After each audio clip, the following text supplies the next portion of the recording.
I say our American children, Hmm. I really mean that in my heart. Okay. Like on both sides of the fence. Look here, Mom. I'm thinking like a father, and I'm gonna tell you, if you can have a child, you're not a child. Huh? If you can have a child, you are not a child. I can go I can go to a college campus and there's some kids that look older than myself and I'm old enough to be their father. And I'm gonna sit there and treat them like a child and call them a child? No. I'm not gonna do that. They're young adults and they need to be held accountable as adults. In this world you have consequences for your actions. If you play stupid games, you're gonna win stupid prizes. If you go down a dark path, there is a dark destination ahead in that path. And we've seen this in life all the time. So, it's wise to know who you're following and to not go off of emotion. Like I said before, the Bible says that it's shame to call a matter before you hear it. And that's what these young people are doing. Yeah. And I'm Mm-hmm. not gonna say that, oh, well, they don't know. Well, get educated. Yeah. No, and that's how I was operating last week. I was like, because like if you don't know, shut up. And I'd say that to anybody. I'd say that to anybody in general. Um, like I don't know. Like I said, I don't know if you've seen the video, if you know the full spectrum, but like I don't think the cops was shooting at those kids, but they was taking force, and I approve of it because they should be responsible for what they're doing. Um, so that leads me to say, okay, so put it like this. Okay, so Texas has the anti-Semitic law, right? So let's keep that in mind, right? Here in Connecticut and New York, we don't have the anti, and it's so funny because we're talking about like we just went back to 2020. Connecticut and New York was shut down, and it was very authoritarian. But Florida and Texas, it wasn't shut down, and they were pretty much they wanted to make sure the economy was. And we're talking about DeSantis and Gregory Abbott, obviously, um, but then now fast forward, Gregory Abbott and DeSantis of Florida, they did sign an anti-Semitic law. Where up here in Connecticut and New York, they didn't. So I guess I'm coming from just so we can have that perspective, even me and you, like literally, like I'm explaining to you that Connecticut and New York is real heavy on the DEI. So obviously that's within the Civil Rights Act, right? And it's just the way that it's evolved from the 1960s to now. And that's why I even go further to say like those white Republicans back in the days, like the ones that actually had a backbone, whether they were Republican, conservative, or Christian, or somewhere on the right along those lines, they pretty much predicted a lot of things, like just like no, don't do it. It's gonna loosen things up and stuff like that. Like because at once upon a time, civil rights law was to expand the spectrum of giving more opportunities to diversify America and not only give it to the white student or the white worker to get the job, if you will, but it was also, hey, let's give job And I opportunity. had a quick question or a statement. I looked at the Constitution the other day. I saw nowhere in the original transcript anything about whites or race. I saw nothing to the extent, and I even control F. When you're on the screen and you kick control F, and I put white. I didn't see it anywhere in there. On the So rights or just anywhere in the Constitution. white. I put I searched white, and I didn't see it anywhere in the Constitution. So Okay. I don't, that counts for something.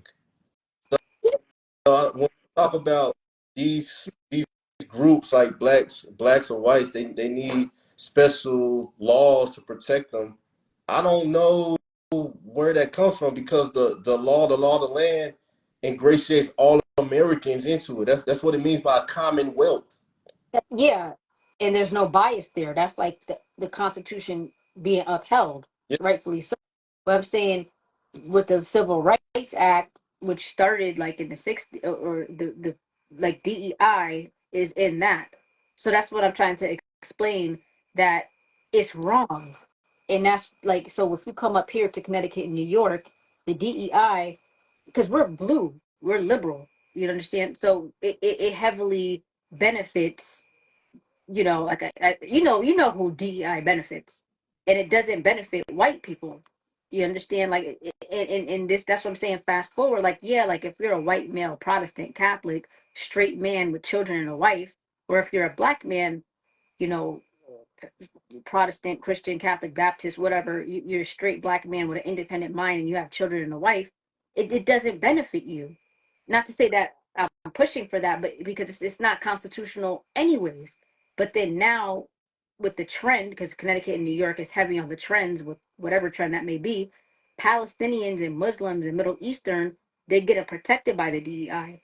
So going to what you're saying about rallies, like, you said that you don't view them as babies or children, if you will. And I get it because they know what they're doing. Even if they don't know the topic, they don't know what's fully going on in Israel and Palestine, they know what they're doing here. They know what they're doing. So there has to be some type of a consequence for that. And that's why I was trying to explain last week that with the DEI, there was a response of the anti-Semitic bill. And I can't speak for Texas because I'm not there, but I am up here. And I'm literally right smack between both colleges, distance wise. Like I'm smack between, I'm probably a little bit closer to Yale than I am to Columbia University. But what I will say is the DEI, and there are some BLMers in there to supplement the free Palestine side or whatever. And the DEI benefits these college students, but when they're telling Jewish students like they're blocking them and oh you can't get in, or while we were speaking last Saturday up here in Gale, this Jewish girl just like she got poked in the eye with a Palestinian flag, and when she went to the school police, they didn't help her. So she had to arrange for the ambulance. She had to help herself and get on the ambulance, like to get the ambulance to come. And that's what I'm trying to say. Like there's no, I'm trying to just give you, not to say that you have to approve of the anti-Semitic bill or nobody has to approve of that. I'm not saying like under a rightful constitution, but the anti-Semitic bill is not here, but and DEI is. So I'm just giving you a little contrast of Connecticut and New York. What's going on now is these children from the Free Palestine and BLM, that even though BLM, whatever, they're probably not making any more money, but just on that communist manifesto, um, they're protected by DEI, and the white pale skin Jewish, they're pretty much treated. If you, I don't know if you've seen any little reels or anything, they're still getting treated like white Catholics or white Protestants, even though they're white Jews. And why is that? That goes into the colorism that I was speaking about last week because of the color of their skin, unfortunately. And I'm not making the rules. I'm just explaining to you this is what it is. Like in a sense, Texas, when you really think about it, they don't really need the anti-Semitic bill.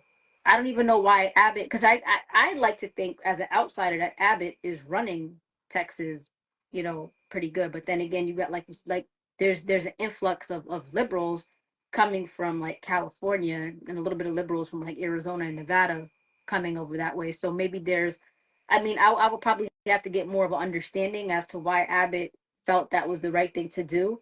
But with the cops coming there to the college the other day, I like how they took force like that because, like I said last week, back in 2020, Donald Trump said to the BLM rioters, when the looting start, the shooting start, and he ain't have to let out not one bullet. He ain't have to bring anybody or military. He ain't have to bring police or anything. But what did it do? It de-escalated, like as a man, as he was running the country, he de-escalated the situation.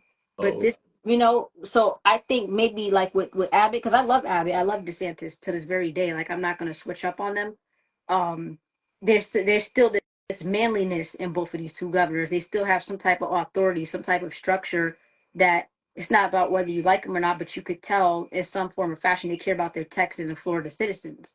Um, and up here, it's just like I told you, it's like liberal. It's like you would have to probably visit to understand what I'm saying. But up here, like the DEI does not. It goes against the white Jewish, and that's not to say that there's also other types of Jewish in America, like different skin color. But I'm telling you that the DEI, like the Jewish kids, they're in harm's way. So that's why I would advocate for their parents or whoever's in these business deals, like get in fact today, when you just randomly look on your phone, not even trying hard, I seen on my phone today that 2,300 signatures of Yale alumni and parents that signed something where they're like, okay, if Yale doesn't, pretty much back up the students that are having the rallies, and if they don't speak down on America supplying Israel, then they're no longer these parents and the alumni of Yale University. They're no longer gonna supply them with money and funds, to help them with whatever. And I thought when I was reading it, I'm thinking like giving them the benefit of the doubt. I thought I was gonna read something like they were saying like if y'all don't like as from a parent perspective, I thought they were gonna be like stop the rallies. And it doesn't mean some of the parents could be pro Palestine, some of the parents could be pro Israel, but I'm thinking from a parent's perspective, just to have some type of hope. I thought they would have been like, just stop having the rallies because as a parent, when you're sending your child to college, maybe they're on a scholarship or maybe you spending like 70,000. And Yale University is like is a status, type of a college, if you will, and you want your if you know that your college your student is going to school for like maybe law school or medical or doctor, something like one of the majors that are still important to this very day, you wouldn't want their education to be interrupted, whether they're in the rally or others. Like you wouldn't want that, especially if you're paying money. But then again, a lot of these people up here got a lot of money to blow, so I don't know. Maybe they don't give a fuck. And but I would have thought they would have been like, "Hey, stop the rallies," as parents, because they should have that sense of power. But no, they're saying they're not gonna like look out for Yale or as the alumni, not distribute money and stuff like that as long as because they're mad that Yale is not, even though the administrators are in cahoots with the children of these rallies, they feel like they can support them even more. So it's listen, that's some liberal shit. That is some liberal, like I can't, and they don't care, like, and I know me and you was chopping it up, like when we talk about like, I mean, you kind of have a theory that you feel like Israeli Americans or Israeli first, and I was trying to ask you who's doing that in particular or whatever the case, and I went as far as to say that you got Palestinians or even their Muslim brethren, if you will, like they might not be, because if you notice, like it goes into religion, so like you might not be from Palestine, but if you're from like Iran or like Lebanon, like certain countries of the Middle East, you're gonna side with Palestine. Even like Ethiopia, for instance, like even though Ethiopians we do have a connection to Israel, but then there's also a place in Ethiopia called Harar, which is like East Ethiopia and it's close to Somalia. I would like to say that those Ethiopian Muslims, I would say that they side with Palestine because strictly off of the religion. You understand? So it's like that. It's just one of those things. And I don't know, like the Jewish American, like I said, it probably sounds like I'm being a conspiracy theorist. I don't know, but they're the Jewish American students. It's like up here because the anti-Semitic bill is not there, and I told you the DEI and anti-Semitic, that shit should have never started to begin with. That's why I keep explaining to you that this is some democracy. Like, oh, if that's what the people wanted, that's what they get. But that's doesn't mean that that's the bulk of America, so to speak. But I guess you could say the liberal media, social media, maybe a little bit of TikTok influence. I don't know. I don't know. But it's just in here in America, like you got people based on their religion, they're siding with Palestine, and you got people, they're not necessarily, some people are not from Israel. They could be Russian, Germany, or people from Latino countries or people from African countries. Some of them side with Israel because everybody has a different relationship with their Bible.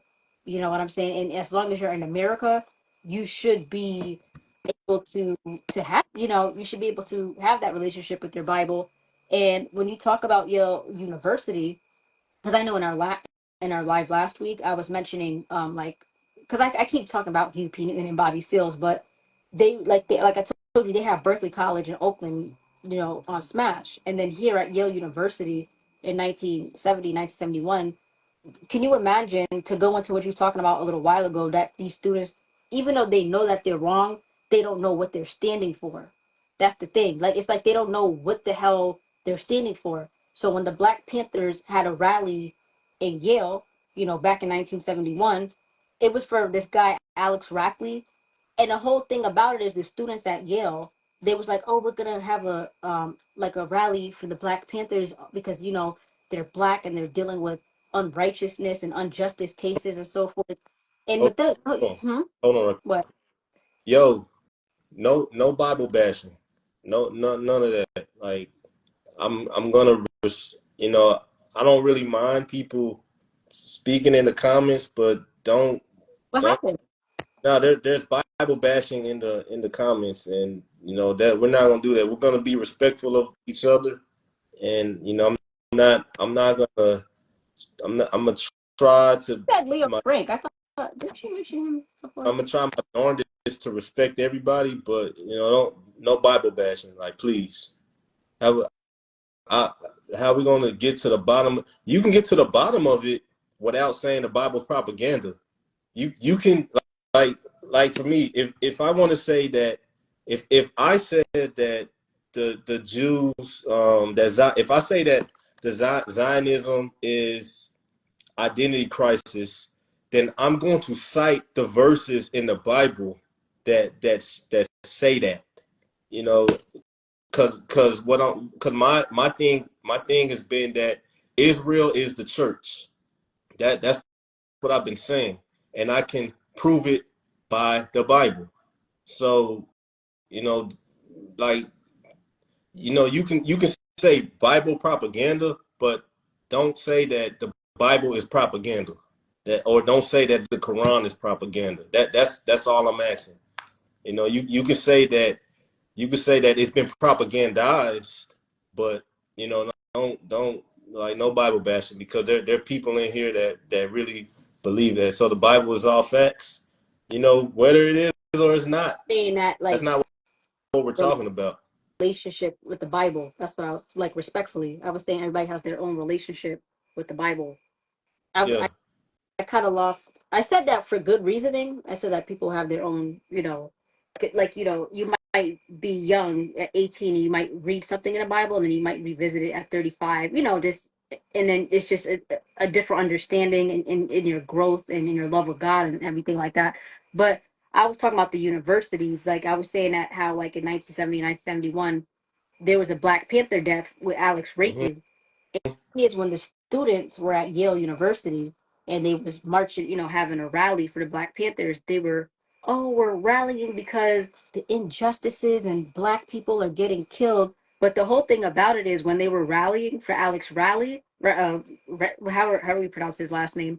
When he was murdered, he was murdered by another Black Panther. He was practically murdered by two Black men. It was like shoot him one part of the body, shoot him in another part of the body. And I say all of that to say that these students, when they were rallying, it's like they don't know. Just like today, I'm just kind of making that compare and contrast. Like they don't know what they're like. You okay? You probably meant well back in 1970, 1971. Like oh, we're black injustice and black people are being killed by the police. But the dude that rally was specifically for, he got killed by black men, and that's what I'm saying. So fast forward to today, and that's why I'm saying this is all communist manifesto. With today, with Free Palestine, they're under this impression that there's a genocide overseas, and with respect, I'm not gonna act like I know everything that's going on, but I do talk to certain people, whether it's Jewish people or Ethiopian Jew, or whether it's somebody that's been in the military, or men that are security guard, just some type of manly for like that will be legitimate if you get information from them. Because I don't just talk to weird, not to say like that, but if I'm gonna get some information, it's gonna be legitimate. Let's put it like that. It's not a genocide, so that's why somebody like me, I'm neutral. Like I'm not picking because as long as innocent civilians dying on both sides of the fence, and that's the thing. If it's people dying on both sides, it's impossible to be a genocide. That just means it's not that I'm undermining it, but it just means that it's an ongoing war. And I was talking about that on a totally separate last week. Like I was talking about that on a Twitter space, and there was some dude getting upset because it's like if somebody thinks you're even defending Israel or Jewish people, and I think that's where I sound like when people hear me, even though I'm neutral.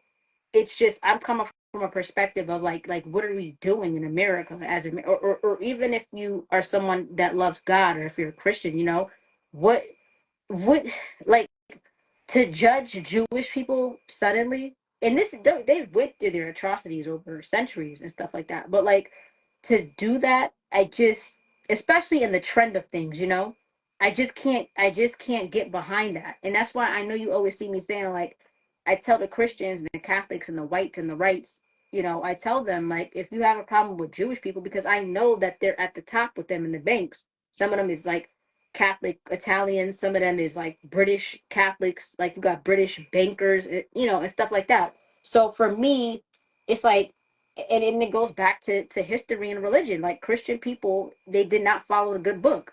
And it's like, you okay, you're not supposed to be doing usury, and you're not supposed to, within money lending, you're not supposed to add interest. So in medieval times, they were like, oh, we're going to have the Jewish people do it.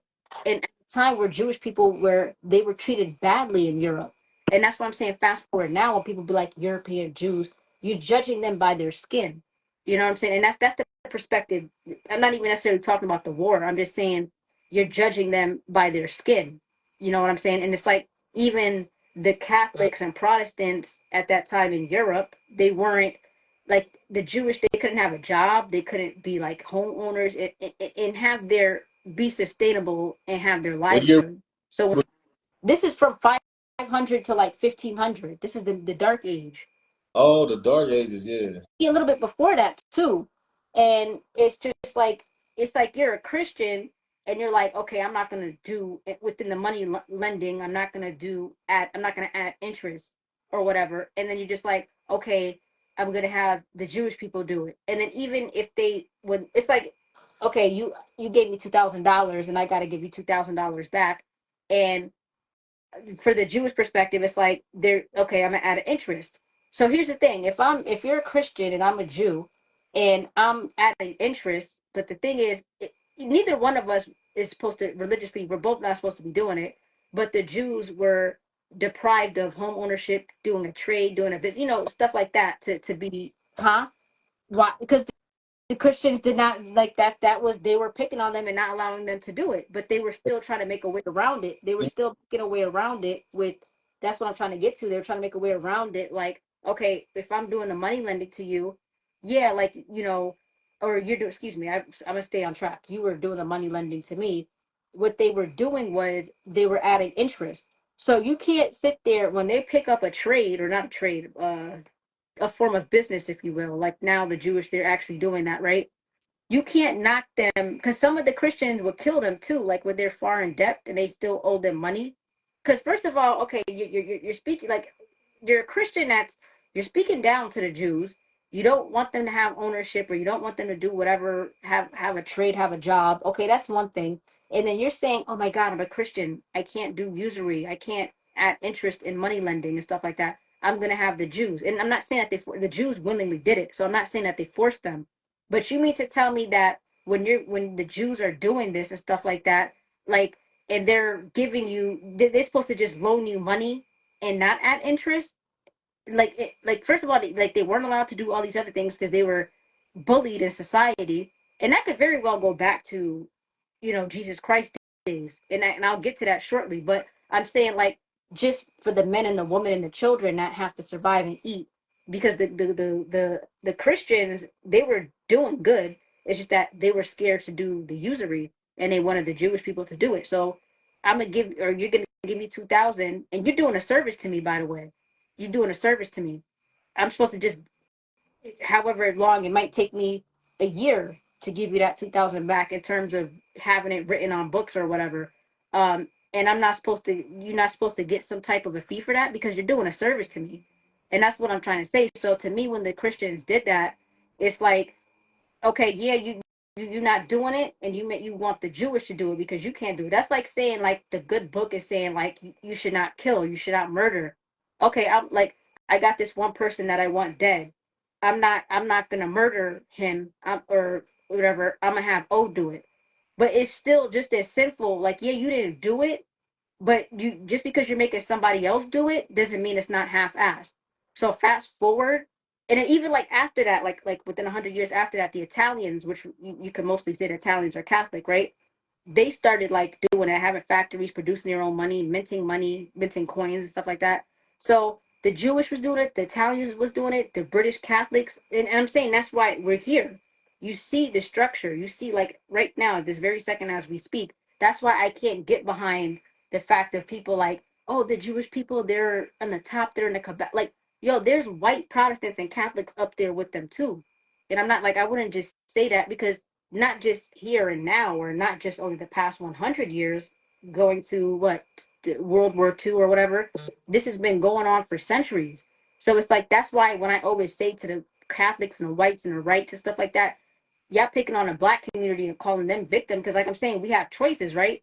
So that's where we should stand as America. Like, we should be like, we all have choices, no matter, like, as long as you're American, you're American. It shouldn't be based on the color of your skin, whether you're black or white, right? So it's like, I'm saying to the Catholics and the Protestants, like, oh, y'all supposed to be Christians and stuff like that. So like, I don't understand. Like, if that's the case, you better have a clean slate if you want to judge the Jews. Like, you better be perfect yourself if you want to judge the Jews. And that's what I'm saying. Part business, part ways with them. Yeah, you should have did that back in medieval times. Like, all the money lending and stuff like that. Even like I said, I don't know the full spectrum of like giving money to Israel, but I'm sure there has to be some type of, like, you talk about war, because even with war, there's trade and stuff like that with whatever, not just Israel. It could be whatever war, because that's really, it's all about trade and commerce. So America, I don't know, don't quote me on this, but America might owe Israel forever if we're talking about the Jews doing money lending. It is not necessarily like, I don't know. There's something there. There's something there. It's something of interest. And when I say interest, I'm talking about the money lending. It's something there. It's something There's something a little bit more. And when Americans do say that, by the way, like when they say there's something behind the scenes that we don't know, they have a right, as American citizens, you should have the right to say that. Like, out of curiosity, like, what's going on? Like, when you're America first, because I'm America first, I'm sure you're American first. You are America first. You have these questions, and it's not to necessarily judge the Jewish or judge Israel or hate Israel, but we have genuine questions, and we should, That's what I'm saying. I think I'm a little mentally. I think I'm a little off the rail when I'm saying stuff like I approve the anti-Semitic bill. Maybe I'm on some tit for tat because I'm surrounded by DEI, and between me, like, I'm tired of what I'm dealing with here in my blue state, so to speak. It's just, I don't know. And like I said, there are Jewish American children getting attacked, and the DEI does not protect them. And I'm trying to use that example, like I think the way Governor Abbott is doing things and Ron DeSantis is doing things, they're still men, in a positive way. I'm saying, like, they're still running. To my opinion, I don't live in Texas. I don't live in Florida, but I think it's because I live in Connecticut and I don't like how things are over here. Even, like, remember with the security, what's it called? The Texas border. Remember a few months ago, like, when it was like everybody thought at the border, what was it called? Texas National Guard. You know, Yeah. when a couple of governors, like, do you support Gregory Abbott? Not just, uh, Connecticut and New York didn't support him. It's, Yeah, I know. you know what I'm saying? Like, it's just, we're really operating different, you know? And that's what I'm saying. I think that's why, I don't know how to say it, but like the way I'm up here, what I see compared to what you see down there, it's like, because Texas, I would call it a constitutional state. And Connecticut, nickname is the Constitution State, believe it or not. Yeah, And yeah. it's just not, I don't know. I don't know.